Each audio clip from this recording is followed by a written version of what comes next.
Hello everyone, my name is Elite Trainer Kenway. I just spent roughly 40 hours in the land of Kitakami in the new Scarlet Violet DLC The Teal Mask, and boy do we have some stuff to talk about. I decided that the best way to document my thoughts was to organize them into three major categories: the good, the bad, and the missed opportunities. And if that setup sounds familiar at all to you, it's because that's exactly how I reviewed Scarlet and Violet last November when they came out. Those videos are in the description below. We'll talk about the missed opportunities next week, but for now, let's talk about the good and the bad with the Teal Mask. Honestly, I really don't have a whole lot of bad things to say about the Teal Mask, but here we go. A lot of fans were hoping that when the update for the Teal Mask dropped last week, that the overworld shiny spawns would be fixed to the point where they would either make a noise or sparkle to let you know they were there. Unfortunately, we never got that update, so shiny overworld spawns are still pretty easy to miss. There still are a few technical bugs in Scarlet and Violet even with the new DLC. I myself kind of no-clipped off a cliff when I was running around in Kitakami. Both my sister and my Discord moderator Seb have reported that picnic tables sometimes disappear when making a picnic in Kitakami, meaning they have to go to Paldea to set a picnic. That's a major bug that needs to be fixed as soon as possible. As much as I absolutely love Blood Moon Ursaluna, I was a little disappointed that I couldn't evolve my Virtual Console Johto Teddiursa into Blood Moon Ursaluna. As a collector, I completely understand that that's my personal gripe, and then that's something that doesn't affect everybody else. I'm not really a huge fan of all the Pokemon that made a return in the DLC. Those of you who watched my video last week know that I much would have preferred either Celebi or the fossil Pokemon to be in the Timeless Woods. The last two grievances I have with the Teal Mask DLC are both fairly benign. On my first run-through for the Teal Mask, I decided to go ahead and fill out the living dex as much as possible for the Kitakami region before actually starting the story. So as soon as I got my selfie stick and regained access to Koraidon and my copy of Scarlet, I took off to go catch them all as quickly as possible. Unbeknownst to me, the day-night cycle doesn't actually start in Kitakami until after you've gone to the Kitakami Mask Festival. This meant that in order to catch the nighttime spawns in Kitakami like Phantom, Volbeat, and Illumise, I had to fly back over to Paldea, make sure it was daytime in Paldea, fly back to Kitakami, make sure it was nighttime there even though it looked like daytime, and then go catch those night Pokemon.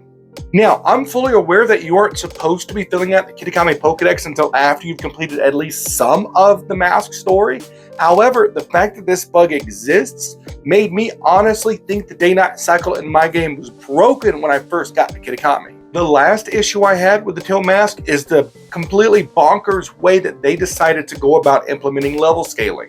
So for my first run through of the Teal Mask, I used my Scarlet copy, which has already beaten the Elite Four and completed the entire story and had several level 100 Pokemon. But when I got to Kitakami, every Pokemon I encountered was between level 55 and 70, which is totally normal, nothing to panic about there.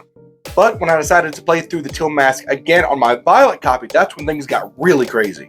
In my copy of Pokemon Violet, I have all 18 badges, but have not defeated the Elite Four for a reason you guys will find out in a couple of weeks. But I decided to go ahead and go to Kitakami anyway.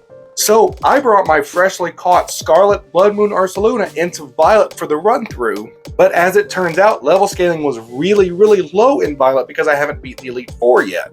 In my very first trainer battle in Kitakami, I threw out my Blood Moon Ursaluna to battle Kieran, and Kieran in turn threw out a level 12 Sentret. Needless to say, I wasn't prepared for this battle and ended up losing, but that's not the point. Every wild and trainer Pokemon that I ran into in Kitakami were between levels 10 and 25, including the box art legendary Ogerpon, who was level 20 when I got him. Now that in and of itself may be weird enough, but then in the DLC's post-game, Blood Moon Ursaluna and the Loyal 3 were all level 70. So I have no idea why the box art legendary is the only special encounter Pokemon in the DLC that gets his level nerfed. Why the game expects you to take on a level 20 Ogerpon and a level 70 Loyal 3, I have no idea. As a matter of fact, if you're watching this video and you played through the entirety of the Teal Mask before getting any badges in Paldea, please let me know what level your Loyal 3 and Blood Moon Ursaluna were when you caught them. Because for me, Ogerpon was 20 and everybody else was 70, and I have no idea why that happened. Now, onto the positives. I actually have a lot more positive things to say about the Teal Mask than I did Scarlet and Violet when they first came out. First off, the new Pokemon that are now able to be transferred from home into Scarlet and Violet look absolutely phenomenal.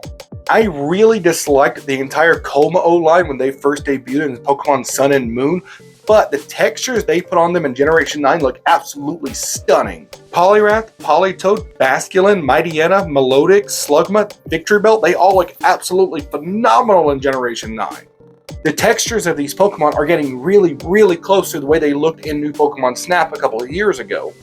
The next thing I want to touch on, which pretty much everybody reviewing this game has already mentioned, is that they finally fixed the boxes in Generation 9. I'll be completely honest with you, a not insignificant part of the reason I stopped playing Generation 9 after I finished the Living Dex was the slow Pokemon storage boxes. Although I don't know why it took them nearly a year to do it, but the Pokemon storage boxes in Scarlet Violet are now as fast, if not faster, than they were in Generation 8, and that's something we can all be happy about.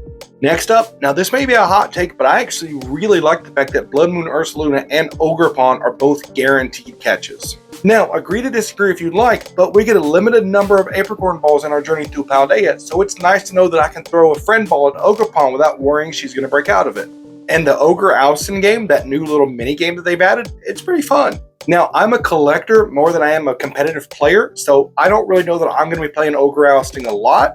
But for those who need to reset EVs and all that good stuff, Ogre Ousting is a pretty fun way to get the mochi you need to do that. Honestly, I wasn't sure how they were going to implement traveling between the regions, but I'm really impressed with how seamless they made the flights between Kitakami and Paldea look. It's just like a 10-15 second loading screen and then bam, you have full exploration of the Kitakami region. And honestly, the Kitakami region itself looks absolutely incredible. It looks so much more alive than Paldea does. I can't quite put my finger on it, but it somehow looks exactly like how I imagined Johto and Hoenn looked when I was playing Gold, Silver, and Crystal and Ruby, Sapphire, and Emerald when I was a kid. The region of Kitakami feels like this peaceful coexistence of humans and Pokemon in a way that I don't think the series has ever really achieved outside of certain instances in the anime. Honestly, Kitakami really feels like a region that I myself would want to live in. While I wasn't fully on board with Ogerpon's unmasked form when I first saw it over on Hidden Power Podcast, I have to say that Ogerpon's story in the Teal Mask really drew me in and made me sympathetic to her. The story of the Teal Mask and her little animations have made Ogerpon my favorite Generation 9 Pokemon so far. Now, I'm still not really impressed by Diplin's design, but Poltergeist, Sinistcha, Blood Moon Ursaluna, and Ogerpon, their designs are absolutely fantastic. As a matter of fact, it's my opinion that this Ursaluna, Blood Moon Ursaluna, is what we should have gotten in Pokemon Legends Arceus instead of the depressed bear that we actually got. Now, let's talk about the story and characters. I believe that the story is exactly the right length for a Part 1 DLC. It's long enough that fans can really take their time through the story and learn and enjoy the lore, and it's also short enough that collectors like me can play through it a second, third, or fourth time fairly quickly to collect Pokemon. There's a fine balance between being long enough for a first playthrough and being short enough for a replay, and I think that the Teal Mask story really strikes that balance nicely in a way where the Isle of Armor certainly didn't. And finally, the last thing I want to talk about today are the characters. I actually really liked Perrin, Carmine, and Kieran. Personally, I think that Perrin and Carmine really helped to push along their respective stories in a way that honestly felt more natural and made you care about what was going on. As opposed to Nemona, who I felt like at certain points of the Scarlet Violet story, she actually bogged down the story for me.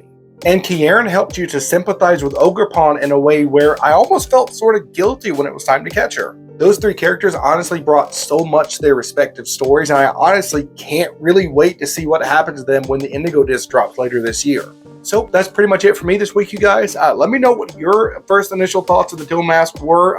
Don't forget to come back next week where we're going to talk about missed opportunities that the Teal Mask left on the table. Don't forget to check us out on Discord. Link is in the description below. And if you're curious on to what my first thoughts were about Scarlet and Violet when those games dropped, link for that's in the description below as well. And don't forget to subscribe and turn on notifications. We have some huge videos coming up in October. I hope you guys have a fantastic week, and I'll talk to you soon. Peace.